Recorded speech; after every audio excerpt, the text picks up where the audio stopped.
Jamaica is at a point in its development where people are crying out for prosperity. I know that you expect more than just recycled promises and half-truths. The leader of the country must present a realistic vision and a bankable plan of action to inspire confidence and hope in our nation. I listened with anticipation to the Prime Minister's address. I was really disappointed that she failed to speak in any substantive way to her administration's plans for the education of our nation's children. As a Jamaican, I'm deeply concerned and bothered by the myth that the People's National Party keep perpetuating about the state of the economy. When the Jamaica Labour Party left office in 2011, it left an economy that was growing at 1.7% real rate. This is something the PNP has not seen since they've been in office.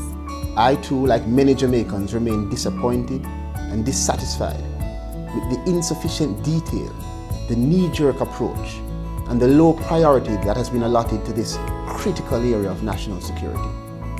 It remains one of the most pressing concerns for so many Jamaicans at home and abroad.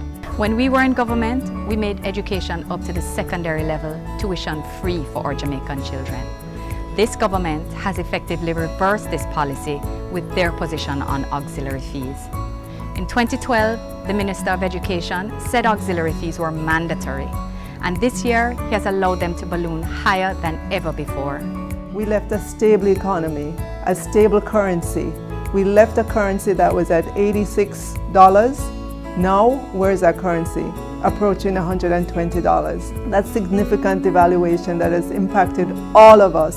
The fact is, the government has failed to reassure Jamaica that they can control crime.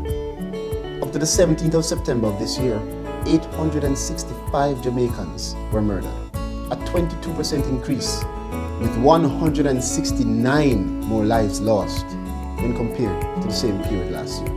These are not mere statistics. These are our brothers, our sisters, and our children. Education is one of the only sure and legitimate ways of securing upward mobility. So how can our children achieve their full potential if the very thing that will move them from poverty to prosperity is made less accessible to them? The Prime Minister also talked about 60,000 jobs being created. The definition of those are one-day jobs, maybe 2 days. The people of Jamaica deserve better. They need jobs that can take them out of poverty and into prosperity. We in the Jamaica Labour Party are committed to creating a safer and more peaceful Jamaica. And we will once again guide this nation through challenging times as we move our people from poverty to prosperity. The Jamaica Labour Party knows you want solutions, and not just talk, you want commitment. We respect you, and we do not take your views or your votes for granted.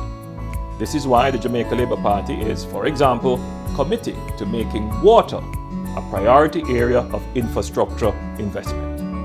Jamaica is a land of wood and water, and we do not have a water shortage problem. We have a water management problem. We will invest in water not only because access to water is the expected standard of modern living, but more so, access to water is the key to unlocking the true potential in housing and agriculture. There are several hundred housing development plans that are awaiting water to make them viable. Our agricultural output is down, not only because of lower rainfall. The weather is always unpredictable and climate is always changing. The role of government is to build storage and distribution infrastructure to even out water supply to agriculture, given the changing climate. This is the thinking of the Jamaica Labour Party. If we invest in water, it has a ripple effect in the economy. Less productive man hours lost. The housing and construction industry can expand as more housing projects become viable, and agriculture will expand. We call this the triangle of growth: water, housing, and agriculture. This is our plan, just one of the realistic ways in which we will grow the economy, provide you with the jobs, and move Jamaica from poverty to prosperity.